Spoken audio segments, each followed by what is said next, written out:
Molt bona tarda a tothom. Benvinguts i benvingudes a l'acte d'entrega dels Premis Fundació Habitatge Social, que enguany celebra els seus 35 anys de trajectòria al servei del dret a l'habitatge digne. Tinc el difícil encàrrec d'explicar el perquè d'un premi. El valor afegit de les entitats socials es troba en un model d'intervenció que va molt més enllà de la provisió d'un sostre.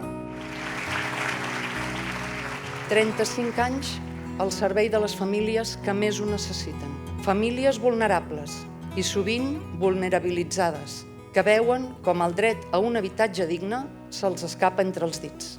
Que l'objectiu de la nostra fundació no és només oferir un sostre, sinó oferir oportunitats, acompanyar, donar eines i fer possible que un dia puguin caminar soles amb dignitat. Necessitem donar llum a les polítiques d'habitatge i posar-les en valor. La font de desigualtat ja no és el treball, és l'habitatge. Vull dir, aquí ens hem de conjurar una mica tots per poder tirar endavant un sistema públic d'habitatge.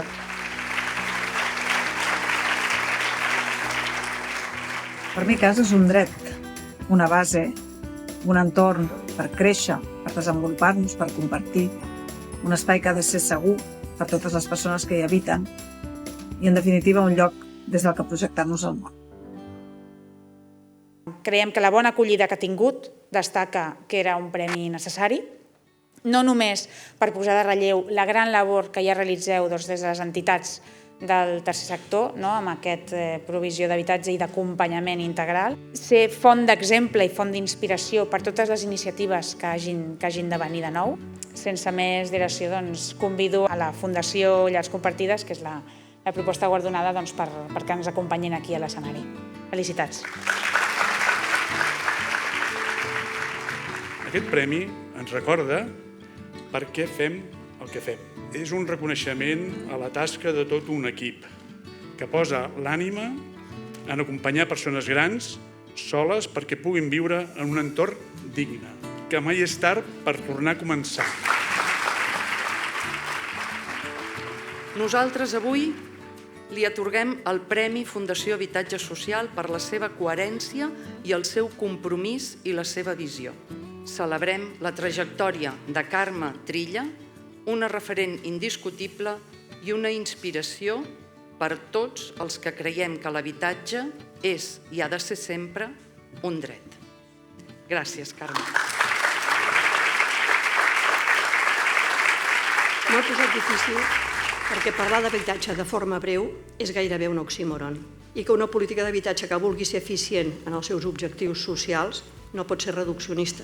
Ha d'entendre el mosaic complex que és l'habitatge, ha de jugar per aconseguir treure el màxim profit de l'equilibri entre tots els interessos i que sempre, per més durs que siguin els problemes immediats, s'ha d'alçar la vista i mirar més enllà. La resposta que hi ha hagut dels municipis ha estat positiva sense color polític, és a dir, que hi ha hagut de totes les forces polítiques que són perfectament conscients de la magnitud del repte.